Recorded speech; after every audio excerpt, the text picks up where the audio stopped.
Hey guys, welcome back to my channel. Today's video is all about eyeshadow blending. As a freelance makeup artist and trainer for over 20 years, I have worked on a lot of faces, I've learned a lot of tips and tricks, and I also get asked a lot of questions. And I get told a lot of stories about struggles people have with their makeup. And I would say the biggest struggle I hear about is eyeshadow. Women a lot of times will forego eyeshadow because they feel like it's just too difficult. It always looks muddy or dirty. It just doesn't blend well. They see these girls on YouTube and on Instagram and everything is so perfectly blended and they just feel helpless or hopeless that they can't achieve the same look. They want to, they think it's a beautiful look, but you're there at home and you bought all these brushes and you followed all these tutorials and it just isn't happening. So in this video, I wanna give you my top 10 tricks for blending your eyeshadow like a pro. So if you're interested in hearing all of these tips that I really think are gonna help your eyeshadow game, then please keep on watching. So tip one is to set your eyeshadow primer with a powder. And the reason why I'm telling you to set with powder is because think about if you have something that is sticky and you're trying to blend something over it, you're gonna have a difficult time getting the color to move smoothly the way you want it and blending out. So just taking this light dusting of powder that I'm gonna show you,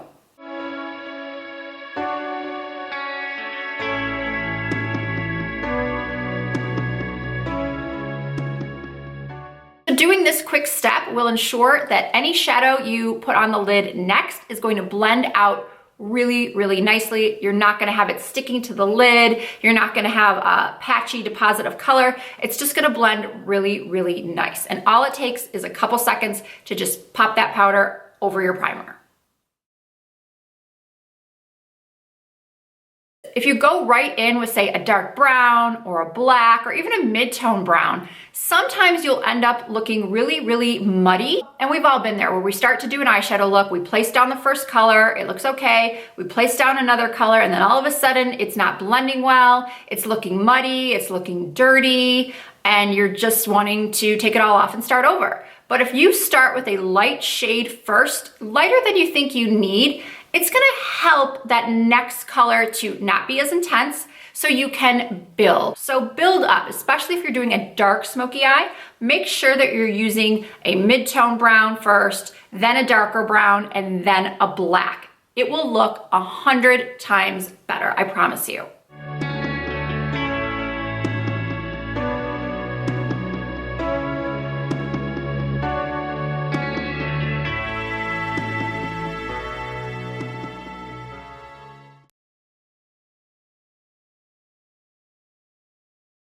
Another tip I always give to clients is to not hold your eyeshadow brush like a pencil. A lot of people like to hold the brush like they would a pencil and they start really kind of going in on their eye and you're depositing so much more color. And again, it's gonna take a lot of time to blend out that color if you're depositing so much right from the beginning. So what you wanna do is you wanna hold your brush more towards the end. Now, I'm not saying hold the brush at the very end like this, because then you'll have absolutely no control. You wanna hold it maybe an inch or two in, and that way you're not pressing as hard. That's one of the things I notice when I have clients do, I'll do one side of the face and then they'll do the other. They go in way too hard. They're way too abusive on their faces. The key is to have more of a gentle touch. Loosen up your grip. Have you ever been at the gym or in a weightlifting class and the instructor will come over and say, loosen your grip a little bit. You're too tense and you're tensing up your muscles. So you need to kind of loosen the grip a little bit and really focus on what you're trying to do. Focus in the gym, you're focusing on what muscles you want to work. With your makeup, you're focusing on really getting a good blend, nice and soft, because that's the key. You want a soft blend. So hold your brush, not down here, but a little bit more towards the end. My next tip is a little controversial because some people say it's cheating or some people say it's bad for your eyes or the skin around your eyes, but I really love to use transparent tape, scotch tape, cello tape, whatever you want to call it. Using tape is a great way to kind of give yourself a guideline of how far out to put your shadow, or if you really want to do an elongated cat eye, it is amazing to help you get the correct angles.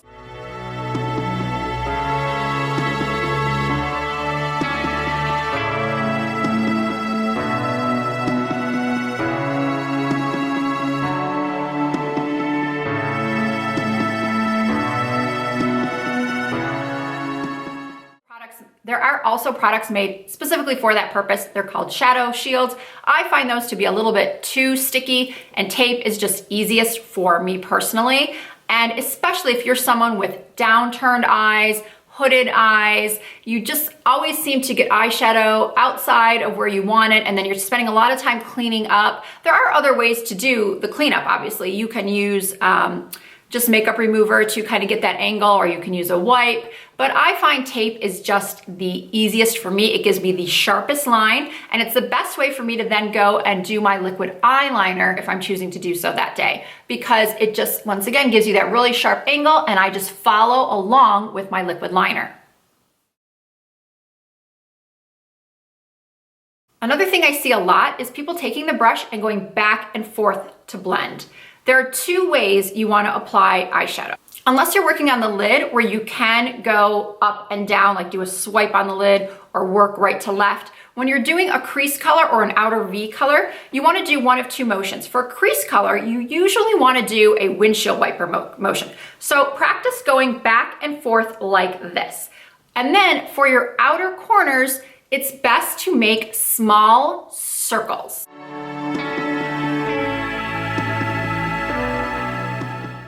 And if those motions feel uncomfortable to you, I highly recommend taking your brushes and practicing without eyeshadow. Just one night when you're watching TV, take a hand mirror, a couple brushes, and just practice the motions without putting on actual eyeshadow. That way you'll just get a feel for them. And then maybe the next day when you're doing your makeup, then you can actually use some shadow, some light colors, because once again, like I said earlier, you can build.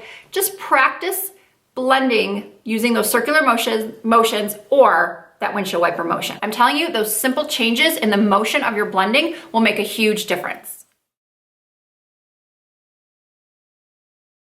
Now, my next tip is pretty simple, and a lot of you might have already done it, but you've stopped yourself thinking, oh, this is not gonna look good. This isn't the professional way to do it. But what I'm about to tell you is that I want you to not be afraid to use your fingers to apply shadow or to blend.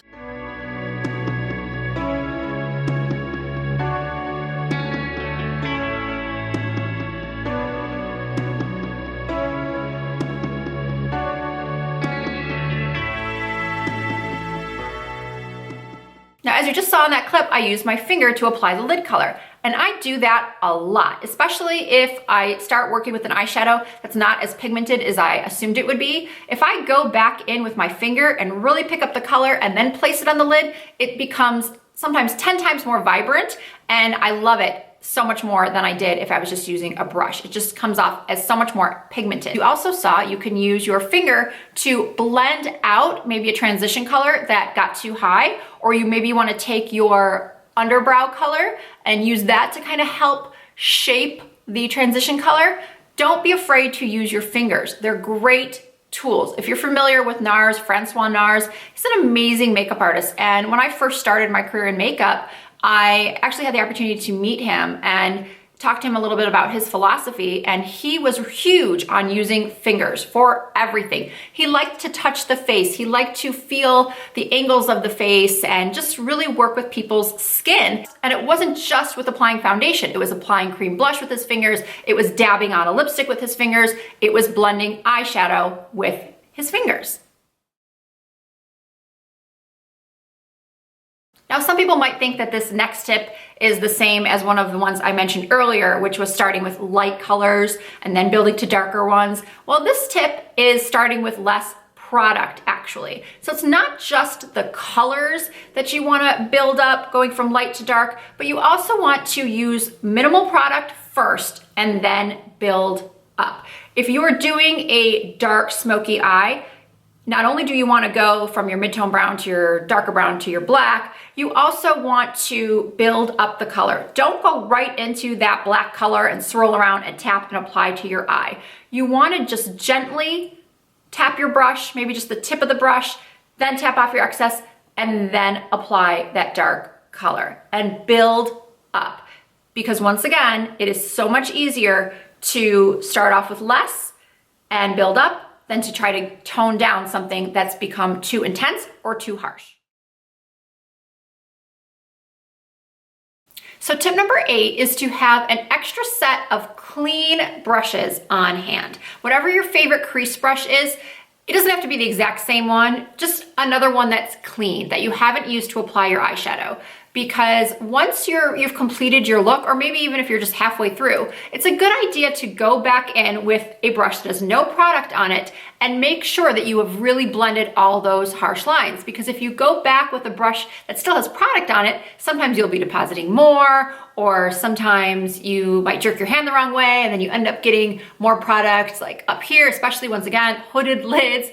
There's a lot that can go wrong when you are making up hooded lids. So a good thing to do is to have something that's clean, no product on it whatsoever, and be able to blend out with that. Also, if you've made a mistake and you've already tried going over it with a clean brush and it just hasn't done the trick, you can also stick this into a translucent powder, any type of loose powder that's clear, and just use that to continue to blend out. So it's just good to have extra brushes lying around that are perfectly clean that will really help you blend. Now, this next tip is one of the most important ones, if not the most important. It is to select the right brushes for you. How many times have you watched a YouTube tutorial and you've gone out and purchased all of the brushes that that person used on their eyes? You get those brushes home, you sit down with that video, you're recreating the look, and somehow those brushes just aren't working for you. Don't feel bad about that, because I actually did that myself recently. I was watching a makeup artist that I really love on Snapchat, Beauty by Julie. She is an Australian makeup artist and she is amazing. Her work is beautiful. And she was doing on her Snapchat a kind of get ready with me, just really, really quickly. And I saw her use this brush right here. It is the Bdellium Tools 787. And Julie used this in her tutorial. She used it as her transition blending brush. And she actually said this is her must-have, can't live without brush. And her eyes are also hooded and downturned, similar to mine, so I thought I need to get that brush. Now, oftentimes in video, you can't tell how large or small a brush actually is. So when I received this in the mail, I was actually very surprised, because look at it next to my typical crease brush. Now you can see the difference in size. This is huge. Of course, I went ahead and tried it because it worked so amazingly well for her. So I was excited to use it the next day when I was applying my makeup, and it was a mess. This brush is way too big for my small eyes. I tried several times to make it work and it just didn't. So now I've discovered it's a great brush for setting my under eye concealer, so I use it for that. It's also great for highlighting. But my point is that don't just buy brushes because your favorite YouTuber is using them. Even if they have similar eyes to you, yes, it's a good starting point. It's much better to be choosing brushes based off a YouTuber who has similar eye shape to you. But that still doesn't guarantee that those brushes are gonna be the best ones for you. So my tip is to experiment with different brush sizes and densities. So I know some of you are probably thinking, Risa, that's a pretty expensive proposition, going out and buying all these brushes to experiment with. But I highly recommend some of the more affordable brands like Morphe, Bdellium Tools, Real Techniques, Echo Tools. All of these are great brands. And I promise you that once you discover the right brushes for you and not your favorite YouTuber, your makeup is going to come out so much better and you will be so much happier.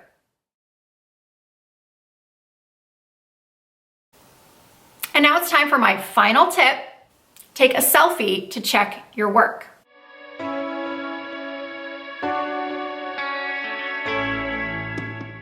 Just like I've told you before with eyeliner, taking a selfie to check and make sure your wings are even, you want to check that your eyeshadow is even as well.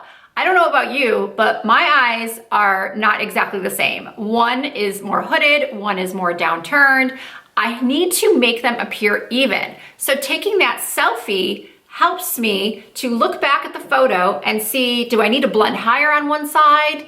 Did I put way too much underbrow highlight under one side? Even as a makeup artist, I make mistakes. No one is perfect. So don't hold yourself to that standard where if your makeup doesn't come out perfect the first time, that you don't know what you're doing. Because for everyone, our faces are asymmetrical. So taking that picture and seeing what is a little bit off and what needs to be tweaked, it's such an easy thing to do, and often it makes a big impact in the overall look. Okay guys, that is it for my 10 tips for better eyeshadow blending. I hope you all enjoyed it. Let me know if any of these tips were things that you've never heard before that you're definitely gonna try, or maybe you have other tips that you wanna share with people. Leave those down in the comments. These were just things that I know I like to tell people when I am giving a lesson or a makeover. Just people ask me questions all the time, and most of their questions involve how to apply eyeshadow and how to get their eyeshadow looking blended and beautiful. Another thing I want to tell you guys is don't judge your ability off of Instagram or off of YouTube videos, because